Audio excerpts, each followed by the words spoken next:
bibigyan kita ng 3 oras para makaimpake. Kung ayaw mo pa rin, ito magpapalis sa'yo!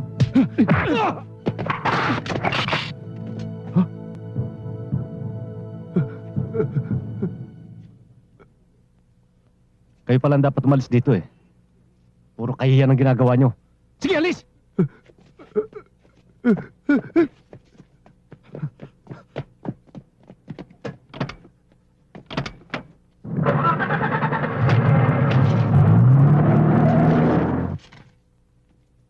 Sir.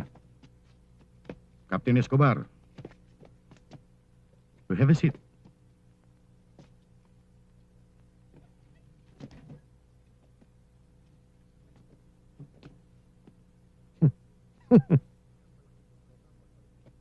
Isang malaking sorpresa ang pagparito mo. Dinadalaw ko lang kayo, Gob. Mabuti naman, salamat. May tatanong ko sana ako sa inyo kung hindi kayo magagalit. Ano yun? Bakit nyo naman ako pinaalis dito eh? Wala naman akong ginawang masama. Kaya ka nga pinaalis dito eh, dahil hindi ka gumagawa ng masama eh. Ingatan mong pagsasalita mo, Sargento.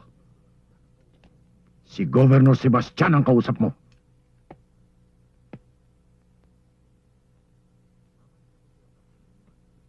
Mabalik ako sa iyo, Captain Escobar. Totoong inutos kong umalis ka rito. Pero hindi dahil sa ayaw ko sa iyo. Ang gusto ko, mapunta ka sa malalaking siyudad. A good officer like you deserves a big break. Walang kwenta rito. Wala kang dilihensya. Meron o. Malaki akong dilensya rito. Kaya lang, hindi ako kasali. Lumalalim yata ang diskarte mo, bata. Naghihinala ka ba o nagbibintang? Pareho. Ano? Anong sinabi mo? Pareho. Pareho kayong tahimik dyan ah. Nahihiya ba kayo magsalita? Bakit, Gob? Meron ba akong dapat ipaghinala sa'yo? O ibintang? Meron. Meron ba kayong lighter? Makikisindi naman oh. Shit!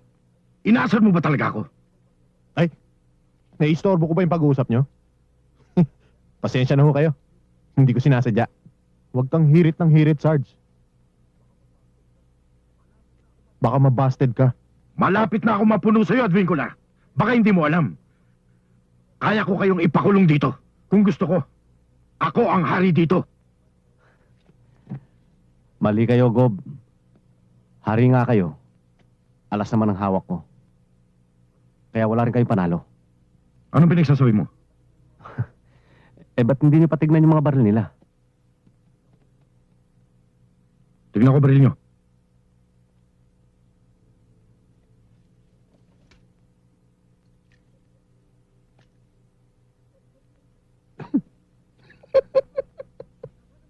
Bakit mango lang to? Nasaan ang baril? Nasa akin. Yun ang alas na sinasabi ko. Nasa pangalan mo mga baril. Pinablatter ko na, pinakuha ko ang serial number. At yung pagtatangka nilang pagpatay sa akin kanina. Na lumilitaw. Na kayo may utos. Kayang baliktarin ng mga bata ko yan. Alam ko. Kailangan proteksyonan niyo ako. Dahil doon sa blatter. Pag may nangyari sa akin, kayo mananagot.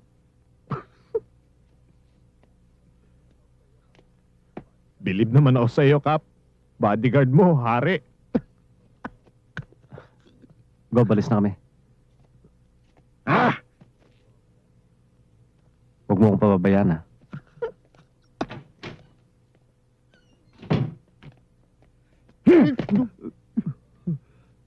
Alam mo na siguro na ang nangyari sa inyo ni Gob ay labag sa batas militar, which is conduct unbecoming of an officer and a gentleman. Alam ko. Alam mo na rin siguro na pwede ka maalis sa serbisyo dahil doon. Kung wala kayong mapapakita ng depensa sa sarili ko. I thoroughly examined your counter-testimony. Pati na yung pinablatter mong pagtatangka ng mga tao ni Gob sa buhay mo. Nakita kong kapanipaniwala. Pero kung sakali, talo pa rin ako sa kaso ko. Ano ba? Hindi. Sa katunayan nga'y wala kang kaso. Gusto lang ni Visconde nasa ayos si Gob. Hindi mo ba alam? Iisa lang ang bituka ng dalawang yon.